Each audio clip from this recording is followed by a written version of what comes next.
আলমগীরের নেতৃত্বে আমরা ভোলা জেলা থেকে 50,000 লোক গতকাল আসছি লঞ্চ যোগে এবং সেই অনুপাতে আমাদের দেশ নেতা জনাব তারেক রহমানের তার মমতা ও মায়ামতা উল্লেখ করে আমরা তারকে দেখার জন্য দুই নয়ন করে দেখার জন্য এখানে আসছি।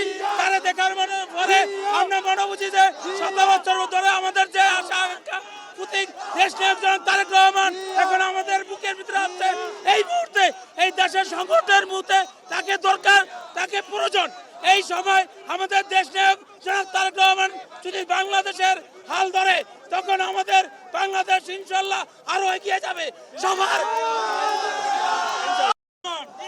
তারেক রহমান দীর্ঘ 18 বছর পর তার মায়ের সাথে অসুস্থ থাকার কারণে হসপিটালে আছে। আমরা ছাত্রদল তারেক রহমানের ব্যাকগ্রাউন্ড হিসাবে আমরা এখানে হাজির হয়েছি। পাবনা জেলা ছাত্রদল 1 লক্ষ লোক নিয়ে আমরা ঢাকাতে এসেছি।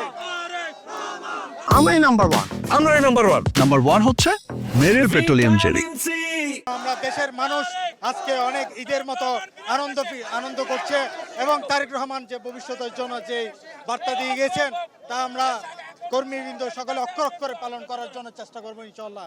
এবং আমরা আগামী তারেক রহমান 12 ফেব্রুয়ারি বিএনপি তারেক রহমানের নেতৃত্বে বিশাল বিপুল ভোটে জয়যুক্ত হয়ে আগামীতে সরকার গঠন করবে এবং প্রধানমন্ত্রী হবেন তারেক রহমান।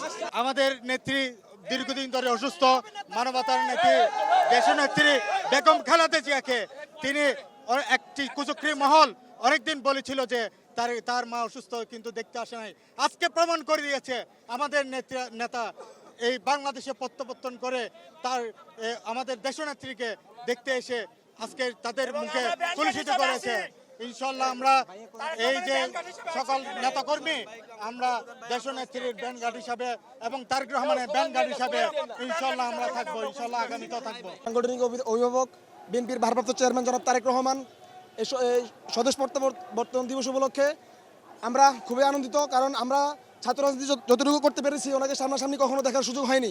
তা আমাদের মনে একটি সবসময় আবেগ কাজ করতো যে আমাদের সাংগঠনিক অভিভাবককে আমরা কখন সামনে থেকে দেখতে পাবো। স্বৈরাচার হাসিনা যখন তাকে দেশ ছাড়তে বাধ্য করে তখন আপনারা সবাই জানেন যে 24-এর গণঅভ্যুত্থানের পরে যে স্বৈরাচার হাসিনা দেশ থেকে বিতাড়িত হয়েছে এবং আমাদের দেশ নায়ক জনাব তারেক রহমান তিনি তার সাংগঠনিক সুশৃঙ্খলা দিয়ে যে দেশকে যেভাবে আগলে রেখেছে এবং এর মাধ্যমে তিনি যে বাংলাদেশে আসতে পেরেছে আমরা তাকে সামনাসামনি দেখতে পেরে খুবই আনন্দিত। আপনি হয়তোবা দেখতে পাবেন যে আমি হয়তোবা কথা বলতে গিয়ে একটু আমার জড়তা কাজ করতেছে। আমি এতটাই আনন্দিত যে আমি কথা বলতে গিয়ে নিজেই কথার জড়তা কাজ করতেছে আমার এখানে। আমি স্পষ্ট ভাষায় বলতে পারতেছি না।